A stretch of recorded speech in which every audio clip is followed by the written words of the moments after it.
বন্ধুরা, সেদিনকার আমি যে গাইবান্ধা থেকে ঘাস আনছিলাম, ঝাড়া ঘাস এবং স্মার্ট নেপিয়ার, সেগুলো আমি আনিয়া এই খ্যার দিয়া তারপর আমি চাপা দিয়েছি, ঝাঁক দিয়েছি যাকে বলে। দেখেন কি সুন্দর গছ বেড়ে বড় বড় হয়েছে। এই দেখেন, এই খ্যার দিছি, এই নিচে সেই কাটিং, এই যে কাটিং, এই কাটিংয়ে দেখেন কি সুন্দর সুন্দর রং করতেছে। এই যে কাটিংগুলো, ওই যে এই যে কাটিংটা, এই এই কাটিং, এই এই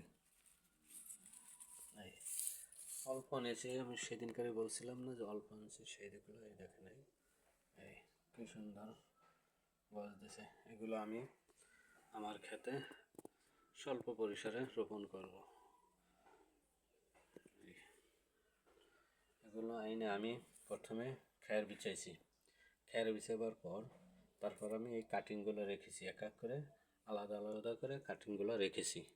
রাখার পর তারপর আবার উপরে খ্যার দিছি, খ্যার দিয়া তারপর আমি পানি দিয়ে ভিজিয়ে রেখেছি, মানে হালকা পানি দিছি, বেশি না। এই এখনও মাঝে মাঝে, এখন পর্যন্ত আমি আমার মাঠে বা ক্ষেত খামারে রোপণ করি না। যে সময় রোপণ করব ওই সময় পর্যন্ত, তার আগ পর্যন্ত আমি এখানেই রাখবো। এখানে রাখতে হলে আমার প্রতিদিন হালকা হালকা করে পানি দিতে হবে।